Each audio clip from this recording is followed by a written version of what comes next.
Nagulat kayo, no? Ako din, nagulat eh.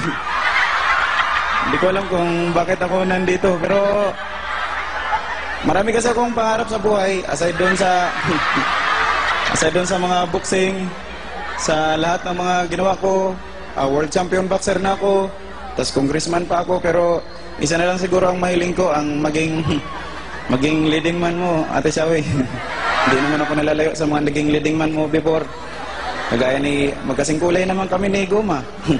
Magkasing galing kami sa English ni Ruben. Tapos siyempre, halos magkamukha kami ni Gabi.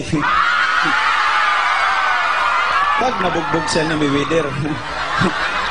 Pero, alam mo, may pinaplano kasi yung movie para sa inyo ni Guma ngayon, pero alam ko hindi yata matuloy kasi sobrang busy siya. Kaya sabi ko nga, ako na lang ang maging leading man mo at panigurado, kaya ko naman kung ano mga ginagawa nila at saka maganda pa kung ako maging leading man mo dahil ako rin ang producer.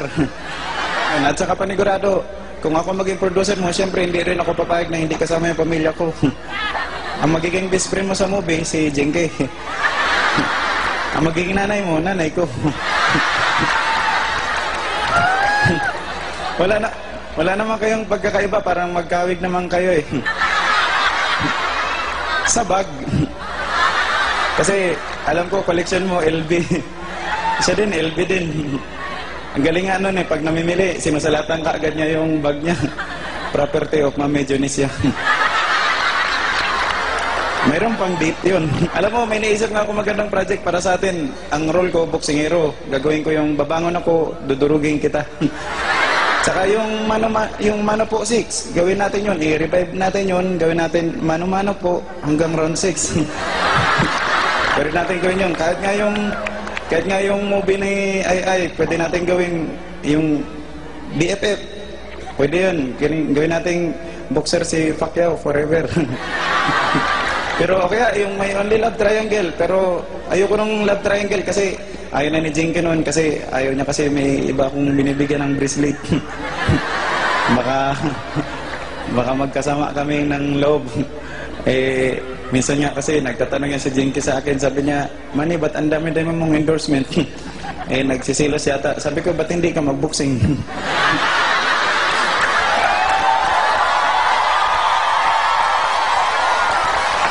Sir Kiko, huwag ka namang ma-insecure kasi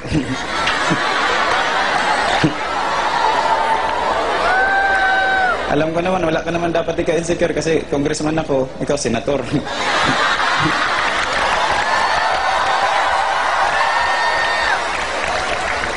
Pero huwag kang mag-alala, papasambat, doon din ako. Pero alam nyo, isa lang talaga ang pangarap ko, talagang maging leading man ni Mrs. mo at alam mo, Shawi, sana talagang una kang naging akin dahil ang paghanga ko sa'yo, kapantay ay langit. Pangako sa'yo yan, cross my heart, para sa akin, ikaw ay walang kapalit. Kung ako na lang sana ang pinili mo, edi sana may kapiling ka sa hirap at ginawa.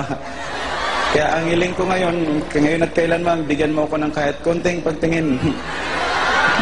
Kaya kahit sobrang pagtingin, yung sana wala nang wakas, sana talagang pagdating ng panahon, ang maging leading man mo, ako, at ikaw maging leading. So sana, suportahan nyo rin yung lahat ng, siyempre, mga ginagawa ni Ate Shawi, pero sana magkatuluyan kami, at saka, speaking of dun sa, magkatuluyan kami sa pelikula.